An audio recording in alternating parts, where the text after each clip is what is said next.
E quando eu tomei a primeira vacina, eu comecei a sentir alguma coisa na garganta, mas procurei um posto de saúde. A médica que ali estava me atendeu e passou os antibióticos, eu tomei, sarei. E quando tomei a segunda dose, eu voltei a sentir aquilo que eu senti a primeira vez, só que com mais força. E aí eu me lembro que eu comecei a perder a voz, eu engasgava muito à noite, acordava muito sufocado, eu já não conseguia mais respirar. Na segunda-feira eu procurei a otorrino aqui em Senhor do Bonfim, e quando ela fez o exame, ela constatou algo, e eu me lembro que ela me retirou da sala, depois me chamou de volta e perguntou: você não quer ligar para alguém? Você veio sozinho, você não quer chamar alguém, sua mãe, sua esposa? E eu me lembro que eu olhei para ela e ela até os olhos lagrimejou, porque a pergunta da médica para mim foi: você já fumou, você já bebeu, você já usou algum tipo de droga? Eu disse: não, doutor, eu sou evangélico desde pequeno. E naquele momento ela disse: você vai ter que descer a Salvador para um hospital de câncer. Quando eu saí daquele otorrino, eu saí muito preocupado. Cheguei a Salvador, o médico disse para mim que seria impossível, e ele disse: olha, se ele sobreviver, ele vai ficar mudo, é impossível, por ser um câncer raro, um câncer muito agressivo. Eu tinha uma dor de cabeça que não tinha remédio que sarasse. Todos os dias eu via com lucidez dentro do meu quarto um homem entrar, e esse homem trazia um pão e uma água, um odre de água. E eu me lembro que todas as vezes que aquele homem entrava, eu desmaiava, eu perdia a noção. E quando eu acordava, eu via a bandeja com pão comido, só havia na bandeja os farelos e a botija de água seca. E eu me lembro que quando o médico em Salvador disse isso, minha ex-cunhada olhou e disse assim: doutor, mas ele é pastor. Aí ele olhou assim e disse: ele é pastor e ele crê em milagre. Ele crê em milagre. E eu me lembro que as palavras do médico foram muito duras.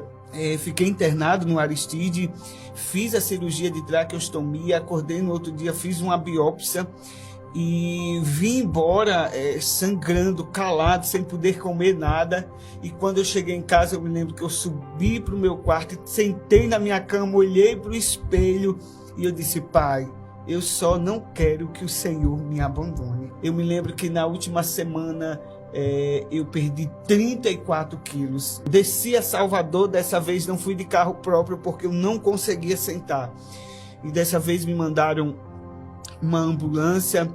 E eu me lembro que a enfermeira perguntou à minha irmã, disse assim: ele tem plano funerário? E ela disse assim: é bom que a mãe dele já prepare, porque esse menino não chega em Riachão. O motorista disse mesmo: nós vamos em Salvador porque ele não chega em Salvador.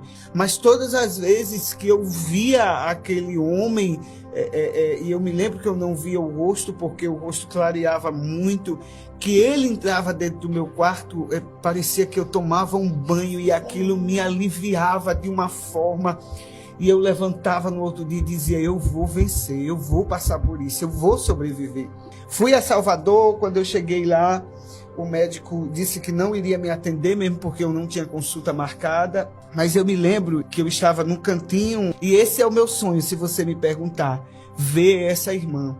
Eu me lembro que, enquanto eu estava ali sentado, adentrou uma irmã no hospital. Eu me lembro, ela estava com uma saia comprida, estampada, um coque, uma blusa preta, até aqui, uma mulher que aparentemente parecia ser uma assembleiana, sabe? E ela começou a pregar ali no meio do povo. Ela vinha com uma Bíblia, com um folheto, e ela começava a dizer: moço, o Senhor é contigo.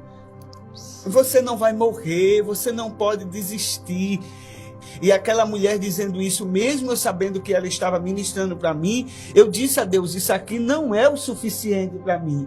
Eu quero ver o Senhor dizer com uma potência maior, eu quero uma direção maior, eu quero que o Senhor use. E eu me lembro que tudo que fazia barulho me incomodava demais. E eu me lembro que de repente eu vi no hospital alguém vir com uma marcha muito forte. E eu me lembro que eu fechava os ouvidos assim, e eu me lembro que naquela hora meu corpo começou a esfriar no hospital. Eu disse assim, meu Deus, é agora que eu vou morrer, e vou morrer sozinho aqui. Eu disse, vou morrer. E a Daiane saiu para tomar café, meu pai, como é que ela me deixa? E de repente eu vi alguém voltar no corredor, e o barulho era muito forte, que me incomodava, me irritava.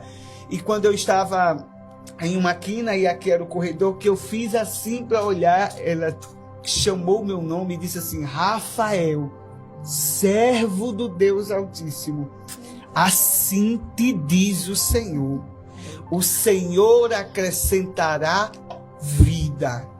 E eu comecei a chorar, ao mesmo tempo que eu chorava, eu estava com vergonha, porque todo mundo ficou aqui. Ela voltou marchando, e eu me lembro que as pessoas olhavam e diziam assim, oxe, essa mulher é doida, mas eu sabia que era o Espírito Santo de Deus falando comigo. E eu me lembro que eu mandei uma mensagem, eu disse, mãe, avise a todo mundo que Deus me disse que eu não vou morrer. A melhor coisa de um testemunho são os detalhes.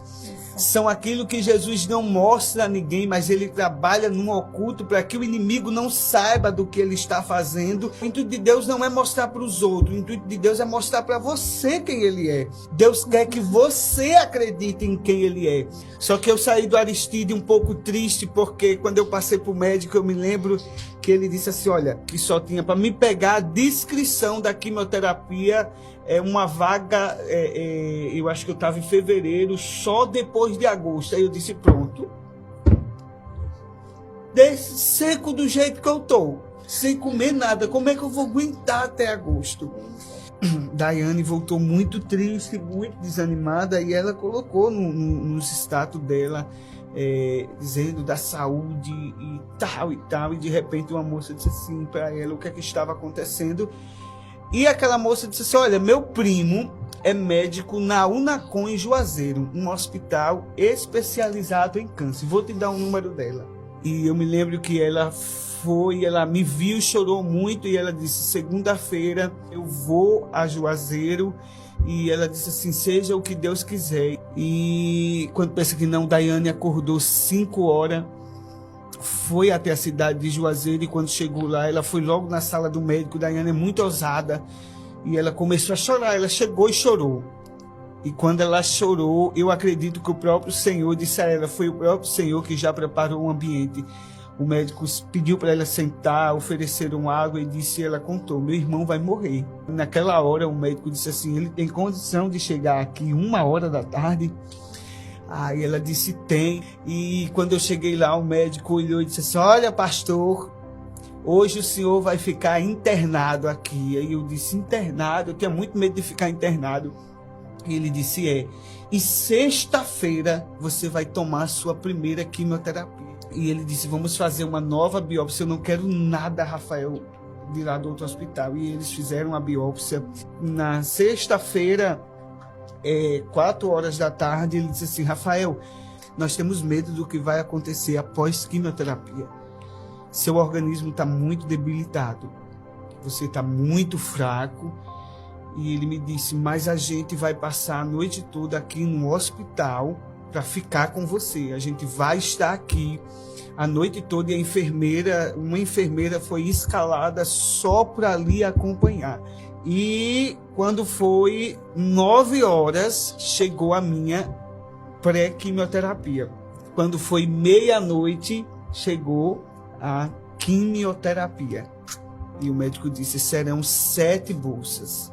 E comecei a tomar a minha quimioterapia, e eu dormi demais. Aquela foi a primeira noite que eu dormi. E aí a enfermeira disse assim, meu filho, você não está sentindo nada, não? Eu disse, nada.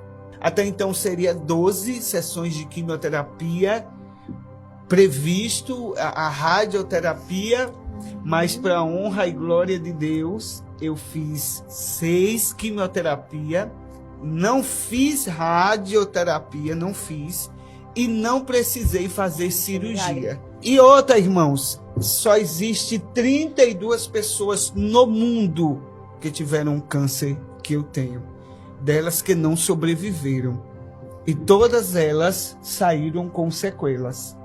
Eu saí desse câncer raro, curado, não tenho nada e sem sequelas nenhuma.